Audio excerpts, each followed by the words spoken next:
পুলিচে জোৰ তদন্ত অব্যাহত ৰাখিছে শনিবাৰৰ এই নৃশংস নাৰকীয় হত্যাকাণ্ডৰ ৰহস্যৰ উৰ পেলাবলৈ। শনিবাৰে দুটি শিশুকে ধৰি মুঠ 6জন মানুহক একেটা পৰিয়ালৰ 6জন সদস্যক কোনো আততায়ীয়ে হত্যা কৰি থৈ যোৱা ঘটনাৰ পিছত চিন্তিত হৈ পৰিছে সৰ্বস্তৰৰ মানুহ। নিজ জীৱনৰ নিৰাপত্তাক লৈ সমগ্ৰ ৰাজ্যখনতে 6জন মানুহক হত্যা কৰি দুটি শিশুৰ কটা শিৰ লৈ যোৱাৰ উদ্দেশ্যৰ সৈতে অন্ধবিশ্বাস জড়িত হৈ থাকিব পাৰে নেকি?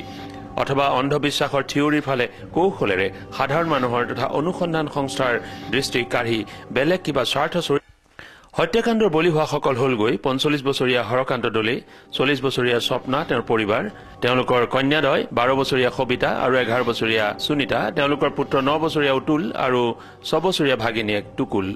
সদায় হৰকান্ত দলৈ পৰিয়াল পুৱা যথেষ্ট সোনকালে সাৰ পোৱাৰ নিয়ম যদিও দেওবাৰে প্ৰায় 7 বজালৈকে তেওঁলোকৰ ঘৰৰ দুৱাৰ খোল নোখোৱাত সন্দেহবশতঃ কাষৰে হৰকান্তৰ সম্পৰ্কীয় এঘৰ লোকে ইয়াৰ উমঘাম লবলৈ আহি আৱিষ্কাৰ কৰে উক্ত নাৰকীয় ঘটনাৰ বলি হৈ পৰি থকা নচৰ দেহকেইটিৰ প্ৰত্যক্ষদৰ্শকসকলে লগে লগে চিঞৰ বাখৰ লগোৱাত নিমিষতে হুলস্থুল লাগে চৌদিশে। হৰকান্ত দলৈ হাজিৰা কৰি পেটে ভাতে খাই থকা মানুহ। তেওঁৰ পৰিবাৰ কাষৰে বৰুৱাজ হাৰ্ট চিটিত নিযুক্ত হৈ আছিল সৰু সুৰা কামত। এনে এটা পৰিয়ালক কোনে কি উদ্দেশ্যেৰে লক্ষ্য কৰি ললে সি সকলোৰে বাবে ৰহস্যৰ কাৰণ হৈ পৰিছে।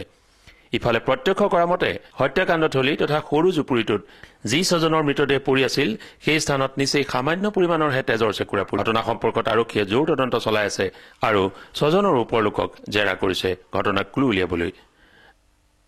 ঘটনাৰ পিছদিনা দেওবাৰে ঘটনাটোৰ ক্লু বিচাৰি পুলিচে স্নিফাৰ ডগৰো সহায় লয় আৰু ফৰেনচিক বিষয়ায়ো ঘটনাৰ সম্পৰ্কত ক্লু উলিয়াবলৈ পুলিচক সহায় কৰে।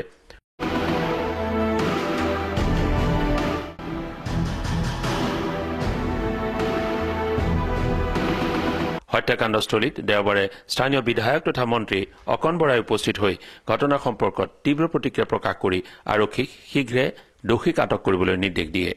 অকল একেটা পৰিয়ালৰ 6জন ব্যক্তিক হত্যা কৰাই নহয়, দুটি শিশুৰ মুণ্ডত ছেদ কৰি মুণ্ড দুটি লৈ যায় হত্যাকাৰীয়ে। মঙলবাৰে ঘটনাৰ দুদিনৰ পিছত দুয়োটি নিহত শিশুৰ চিহ্নমূৰ এটা কুকুৰে স্থানীয় পাহাৰৰ দিশৰ পৰা উদ্ধাৰ কৰি অনাত সমগ্ৰ ঘটনাটোক লৈ অঞ্চলটোত উত্তেজনা দুগুণে বৃদ্ধি পায়। ঘটনাৰ দুদিনৰ পিছতো আৰক্ষীয়ে নৃশংস ঘটনাটোৰ সম্পৰ্কত অনুসন্ধানত বিশেষ তথ্য আহৰণ কৰিবলৈ সক্ষম হোৱা নাছিল। কিন্তু এটা সাধাৰণ কুকুৰেহে যে এই মুণ্ড দুটাৰ উদ্ধাৰ কৰিবলৈ সক্ষম হল, ই আৰক্ষীকো স্বাভাৱিকতে যথেষ্ট অস্বস্তিকৰ অৱস্থাত পেলাইছে।